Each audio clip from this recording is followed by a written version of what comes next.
Kabanata 39, Doña Consolacion. Narito ang mga katangian ni Doña Consolacion.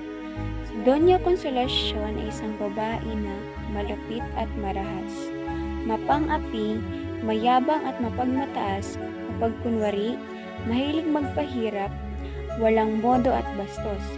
At higit sa lahat, siya ay isang simbolo ng pang-aabuso ng kolonyal na kapangyarihan. Arat na! Habang may prosesyon, nagkagulo sa bahay ng alferez dahil ipinagbawal ni Doña Consolacion ang pakikilahok dito. Ang tunay na dahilan ay ayaw niyang makita ng mga tao ang kanyang asal at itsura. Siya ay isang Pilipina ngunit pilit nagpapanggap na Kastila sa pananamit, pananalita at kilos, ngunit nagiging katawa-tawa lang. Kilala siya bilang malupit at mapang-api, lalo na sa mga mahihirap. Bago magsimula ang prosesyon, ipinakandado niya ang mga bintana at pinto at ipinagbawal ang anumang kasiyahan. Habang nag-iisa siya, narinig niya si Sisa na umaawit ng kundino. Dahil hindi niya ito maunawaan at inakalang nilalait siya, pinatawag niya si Sisa.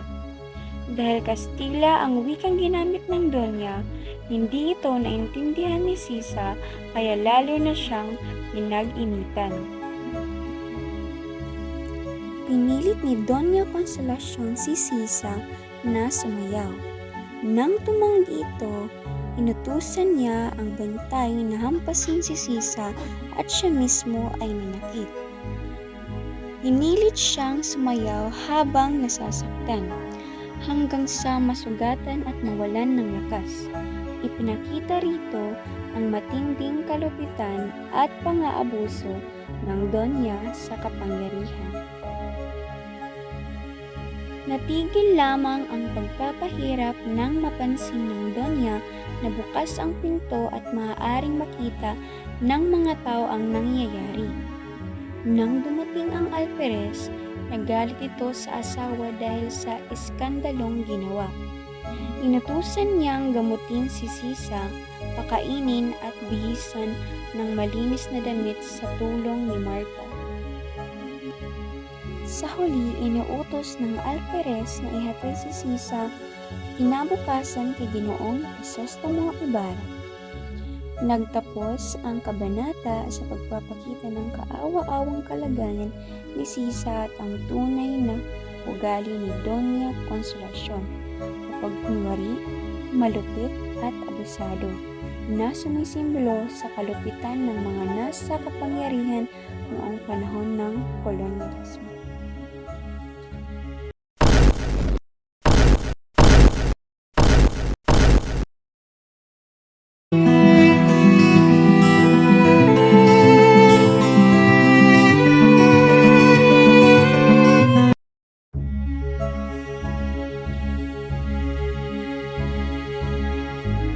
May ginanap na palabas sa entablado na pinamalaan ni Don Filipo bilang Teniente Mayor. Masaya ang pagdiriwang at maraming tao ang nanonood.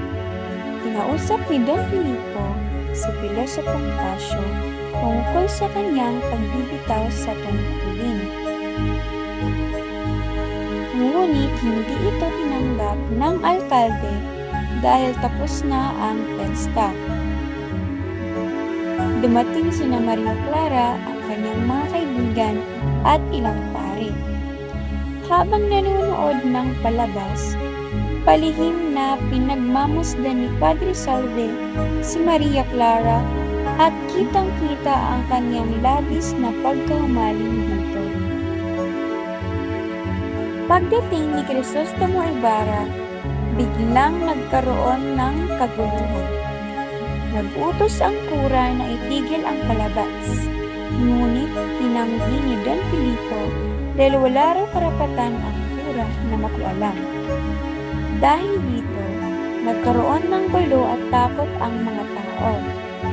Sinubukan ni Ibarra na awatin ang kaguluhan, ngunit hindi siya pinipigyan. Tumulong si Elias upang pakalmahin ang mga taong nagbabalak ng masama, kaya unti-unting humupa ang gulo. Pinanood ni Padre Salve ang lahat mula sa kumbento at labis siyang nabahala, lalo na nang makitang magkasama sina Ibarra at Maria Clara.